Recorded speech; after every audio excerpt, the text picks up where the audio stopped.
অর্থ ও স্বার্থ একে অপরের পরিপূরক। অর্থ ফুরিয়ে গেলে সমাজের মানুষের কাছে কোনোই দাম নেই। ঠিক তেমনি আপনার কাছ থেকে কোনো মানুষ তার স্বার্থ হাসিল করতে পারলেই আপনাকে আর পাত্তাই দিবে না। তাই স্বার্থপর সঙ্গ যেমন এড়িয়ে যাওয়া উচিত, নিজের অর্থ সম্পদ সঞ্চয় করে রাখতে হবে। মানুষ তার নিজের ব্যবহারের কারণেই মন থেকে উঠে যায়। খুব বেশি প্রয়োজন না হলে কেউ কাউকে মনে রাখে না, এটাই হচ্ছে বাস্তবতা। যদি কেউ আপনাকে পাথর ছুঁড়ে মারে, তাহলে আপনি তাকে পাথর ছুঁড়ে মারতে যাবেন না, সেই পাথরগুলো জমা করে বিশাল সাম্রাজ্য তৈরি করার চেষ্টা করুন। যারা নিম্নবিত্ত বা গরিব ঘরে জন্মগ্রহণ করে, একমাত্র তারাই জানে যে জীবনটা কত কঠিন। জীবনের প্রত্যেকটা সিঁড়িতে পা রেখে উপরে ওঠা উচিত। তাছাড়া একবারেই যদি আপনি ডেঙিয়ে উঠতে যান, তাহলে পড়ে যাওয়ার সম্ভাবনাই বেশি থাকবে।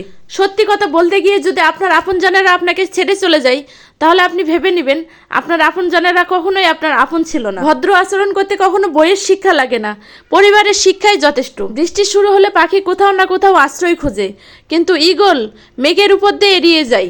জীবনের ছোট বড় কোনো পরিস্থিতিতেই কখনোই ভেঙে পড়বেন না। সবসময় আল্লাহর উপর ভরসা রাখুন। নিজের জীবনে উন্নতি করার জন্য এতটা সময় দিন যে অন্যের সমালোচনা কিংবা গীবত করার মতো কোনো সময় যেন আপনার না থাকে। তাল মিলিয়ে চলতে পারলেই আপনি ভালো, কিন্তু মুখের উপর সত্যি কথাটা বললেই সম্পর্কের অবনতি ঘটে। কান নিয়ে গিয়েছে চিলাই, কারো শোনা কথাই কখনোই কান দিবেন না। একজন আহত ব্যক্তি যত তাড়াতাড়ি তার যন্ত্রণাটা ভুলে যায়, কিন্তু একজন অপমানিত ব্যক্তি ততটা সহজে তার অপমানটা ভোলে না। আপনার মনটাকে নদীর সঙ্গে ভাসতে দিবেন, ফুলের মতো ফুটতে দিবেন, কিন্তু খারাপ মানুষের সঙ্গে মিশতে দিবেন না। কাউকে নিজের কাছে বেশি রাখলে বেশি মনে পড়বে। আপনি কাউকে কষ্ট দিলে আপনি পরবর্তীতে নিজেই কষ্ট পাবেন। আর কাউকে কাছে পেয়েও আপনি হারিয়ে যেতে দিবেন না, পরবর্তীতে আপনাকে সারা জীবন কাঁদতে হবে। অনেক কষ্ট হলেও জীবনে একা চলতে শিখুন। আপন ভেবে নিজের মনের কথা কাউকে বলতে যাবেন না। এমন একটা সময় আসতে পারে যখন আপনার নিজের কথা দিয়ে আপনাকে নিজেকে আঘাত করবে। একটা সম্পর্ক কতটা মজবুত খারাপ সময় আসলে সেটা বোঝা যায়। জীবনের সময় কখনো পারফেক্ট হয় না, সময়কে পারফেক্ট করে নিতে জানতে হয়। আর যারাই জীবনের সময়কে পারফেক্ট করে নিতে জানে, তারাই জীবনে সফলতা অর্জন করে।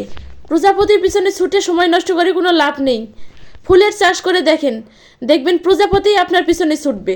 অন্যের অটোগ্রাফ চেয়ে সময় নষ্ট না করে নিজেকে ব্র্যান্ড করে তুলুন। দুঃসময়ের অন্ধকারগুলোও কখনো কখনো আমাদের জীবনে উজ্জ্বল নক্ষত্র হয়ে ধরা দেয়। সাগরে যেমন জোয়ার ভাটার পালা চলে, মানুষের জীবনেও ঠিক তেমনি সুখ দুঃখের পালা চলে, তবে কোনোটাই চিরস্থায়ী হয় না। বাবা নামক বটগাছটির ছায়া যার মাথার উপরে নেই, সেই জানে জীবনটা কত কঠিন। বিপদে বেশি বেশি করে ধৈর্য ধারণ করুন। পৃথিবীর সকল মানুষগুলো যদি আপনাকে ঠকায়, এমনকি আপনার নিজের বাবা মাও যদি আপনাকে ঠকায়, এটা মাথায় রাখবেন, আল্লাহ তাআলা কখনোই আপনাকে ঠকাবেন না। আপনার সঠিক প্রতিফল ঠিকই আপনাকে দিবেন, শুধু সময়ের অপেক্ষা। যারা পিছনে বদনাম করে কিন্তু সামনে এসে আন্তরিকতা দেখায়, এই ধরনের মানুষের থেকে দূরে থাকাই উত্তম, কারণ এরা প্রকাশ্য শত্রুর থেকেও বেশি ভয়ঙ্কর। চোখের জলটা সহজেই মুছে ফেলা যায়, কিন্তু চোখের জল পড়ার কারণটা সহজে মুছে ফেলা যায় না। জীবন মানে চিরন্তন ছুটে চলা। জীবনের প্রতিটা পদে পদে থাকে অনেক বাধা বিপত্তি ও প্রতিকূলতা। বর্তমানে মানুষ মজা কম করে, কিন্তু মজার ছলে অপমানটাই বেশি করে। পৃথিবীতে কেউ এতটাও ধনী নয় যে সে তার আগামীকালটা কিনতে পারবে, আবার পৃথিবীতে এতটাও কেউ গরিব নয় যে সে তার গতকালটা পরিবর্তন করতে পারবে না।